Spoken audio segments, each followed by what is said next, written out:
नहीं हाथ जोड़ना है ना। अगर कभी कभी स्थिति परिस्थिति ऐसी बन जाए तो जिनके सामने हाथ नहीं जोड़ना, बाप उसके सामने भी हाथ जोड़ के खड़ा हो जाता है कि भैया मेरी लाज तेरे हाथ है। मां तो उसको दुनिया में अगर झुका सकती है तो बेटी बाकी कोई को झुका नहीं सकता।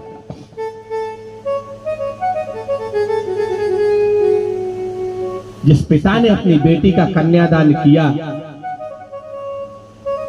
वो हाथ हमेशा और मस्तक हमेशा अपने समधी के सामने झुका होता है। मैं आपको कुछ दे नहीं सकता, लेकिन आज धन के लालच में कई जगह आप दर्शन करो, आए दिन पेपर में न्यूज में आता है कि फलाने जगह लड़की रोटी बना रही थी, गैस सिलेंडर फट गया, लड़की मर गई। मेरे को एक बात आज तक समझ में नहीं आई, जितने भी गैस सिलेंडर फटे सारे के सारे बेटी पर फटे, एक आध गैस सिलेंडर सास पर क्यों नहीं फटा भाई कभी? है? वो पहचानता होगा कि ये सास है, इसलिए नहीं फटता होगा। उसको मालूम है ये सास है, इसके ऊपर पूरा घर फटता है।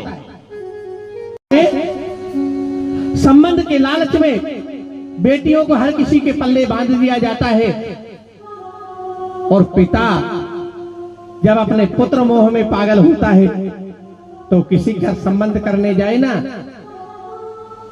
और संबंध अगर लड़के का नहीं हो तो वो लड़के को एक एडवाइस देता है, लड़के से कहता है एक काम कर। क्या करें? बोले तेरा संबंध अब आसानी से नहीं होता, तो कुछ करता धरता नहीं है, समाज में भी तेरी बहुत बदनामी फैली है कि लड़का खाता पीता है। फिर पिताजी संबंध कैसा होगा, लड़की कैसे मिलेगी? बाप कहता है एक काम कर, तू भोपाल चला जा, महीना 4 महीना भोपाल रहना, और मैं यहाँ सब जुगाड़ जमा लूंगा। लड़के को भोपाल पहुंचा दिया या नागपुर पहुंचा दिया या इंदौर पहुंचा दिया, और लड़के का बाप डिंडोरा पीटता है कि लड़का तो इंदौर में है। अब लड़की के बाप को थोड़ी पता कि होटल पे कब बसीद हो रहा है कि दूसरा कोई काम कर रहा भला आदमी। वे वहां की होटल पे कब बसीद हो रहे हैं? अरे कब बसीद होना था तो 8वां मील पे ही धो लेते, कम है क्या? और फिर बाप धीरे से कहता है इस झूठ पर संबंध चलता नहीं है, कभी किसी का करना भी मत। और अब जो लोग इस झूठ पर संबंध करते हैं उनका चलता नहीं है, और बहुत बद्दुआ देती बेटी, और जिंदगी पर्यंत परेशान रहोगे 7 पीढ़ी। अगर किसी बेटी को धोखे से ब्याह करके ले आए कि लड़का तो नागपुर में और भोपाल में और जॉब करता है और वो कुछ नहीं करे, एक लड़के का संबंध नहीं हो रहा था, बाप ने कह दिया वो लड़का तो नागपुर में है। अब माँ बाप भी अंधे हो गए, नागपुर का नाम सुन के, बॉम्बे नागपुर पूना का नाम सुन के, अच्छे अच्छे क्यों पूना में है तो कुछ करता ही होगा।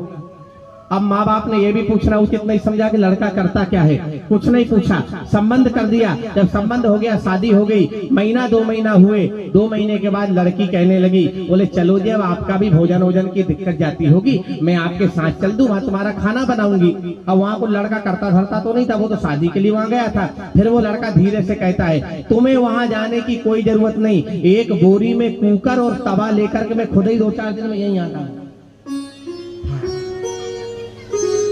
वे इसलिए गए थे जिसमें किसी का जीवन बर्बाद हो जाए, ये ठीक नहीं है। कार भले ही लोग, लेकिन ये कदाचित ठीक नहीं है साहब, सारा जीवन पीढ़ियां इसको भोगती हैं। देवक ने अपनी बेटी का विवाह किया और बहुत से दहेज के साथ आज अपनी बेटी को डोली में बिठाकर विदा किया। रथ पर वसुदेव देवकी बैठे थे, देवकी ससुराल जा रही थी, इतने में कंस आ गया। कंस का बहुत प्रेम था। कंस कहने लगा सारथी से, मेरी बहन को ससुराल पहुंचाने में स्वयं जाऊंगा। सारथी को झटका